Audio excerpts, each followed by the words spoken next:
Hey y'all, this is Tia from Nail Dip Studio. If you're new to my channel, welcome. If you are returning, welcome back. As stated, my name is Tia and I am the owner of Nail Dip Studio, an online dip nail boutique that specializes in shade selections for women of color. So if you're interested, go check out my website, naildipstudio.com. So let's jump into this video. I wanted to show you my nail prep. And so I decided to put my dry manicure process on film, on camera. So here it is. Right here, I am clipping off and shortening my nails. I prefer a short nail. I am not a long nail girl by any means. And so I like to clip my nails down between each or after each removal, just as a part of my prep. Again, this is going to help in aiding your product to adhere to your nails, because everyone wants to stop lifting, and if you follow my steps and if you're using my products, you shouldn't experience nail lifting in any sort. So right here, I am, again, just finishing clipping my nails, and I wanted to make sure that I documented that, because sometimes some people, they won't clip their nails in the beginning. I clip in the beginning, not at the end. And here I am going in and grabbing one of my favorite nail bits so that I can actually proceed with smoothing out my natural nail, and also removing some of the dry skin, cuticles, and I will also create those smile lines. Now, because I am a stickler for a good smile line, you will see me do this in this video. Okay, I am using very, very low settings, because I don't use the faster or the harsher settings. I find that you have more control, especially if you're new to e-files. You should definitely go in on setting number 1. If they have a 0.5, use that one, but definitely go on the slowest setting. It's not about speed, because you're doing your nails yourself, you're doing your nails at home. It's about finding a groove, finding what feels most comfortable for you, and then going at that pace. So I would definitely suggest that you start out slow, build up, and improve your technique, and then you can advance onto a faster setting if need be.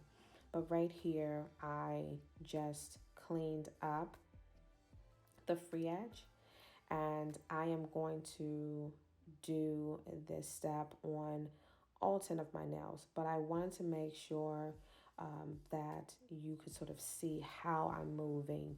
I'm going slow. I'm not going back and forth and back and forth. I'm going one direction to make sure that I am really cleaning in and around that cuticle area, that cuticle line, and making sure that I am getting the side walls, fouling off any dead skin, and really, and this is not even cutting. So there are certain nail bits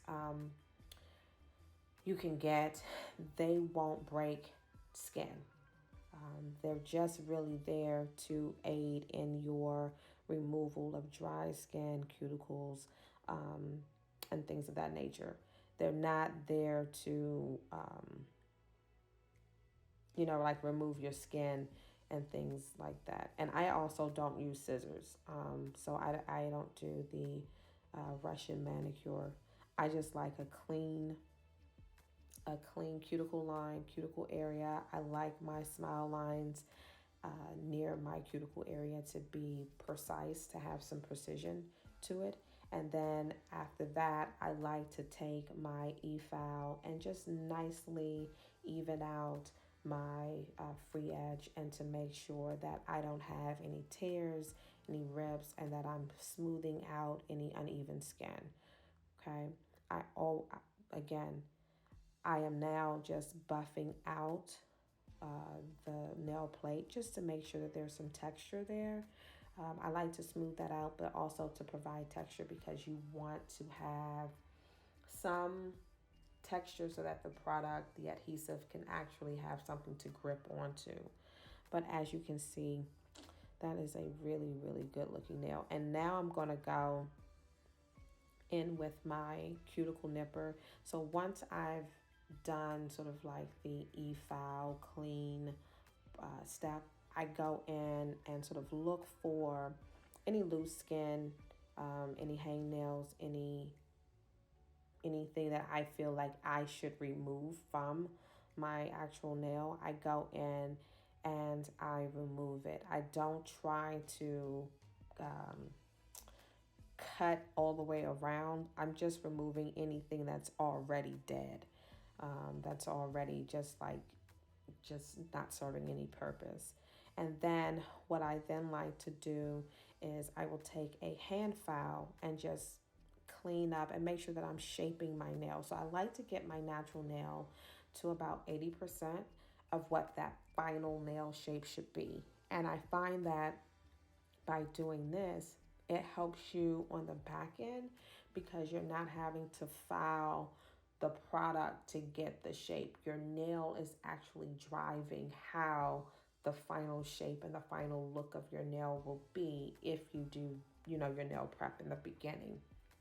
And you want to do that because if you go through the formalities of putting the product on layer after layer after layer, and then you're having to remove 4 of those layers to get your desired shape because you didn't shape it in the beginning, well, that's going to create lifting. That's going to create pockets for water to seep in, where you will have, issues with your overlay, period. So you want to sort of do this process here. And also, if you have a wider nail, look at the way that I am filing my nail when I file down using the side walls as my guide. I'm taking that, but I'm tapering that nail in. See this right here? I'm taking the file and I'm coming in and I'm tapering that nail, but I'm also filing that nail to get in line with how my nail naturally grows out, but I'm tapering it as well. You can see that there's a slight taper there. And I do that because I know that I want to taper in the end. So if I'm already shaping my nail and narrowing the nail in the beginning, when I go to add my my dip products on top of my nail, my acrylic, it's already in that shape. So I don't have to do a lot of work on the back end.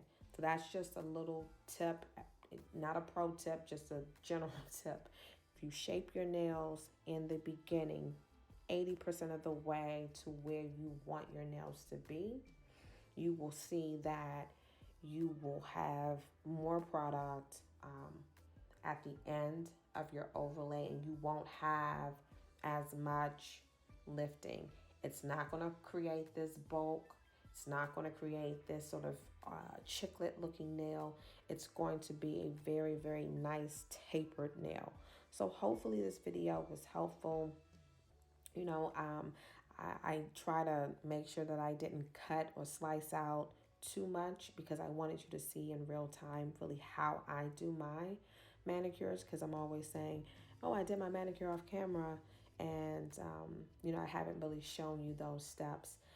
So I wanted to make sure that I did that. But hopefully this was helpful, and you got some tips out of it. So until next time, keep dipping. Thanks for watching. Bye.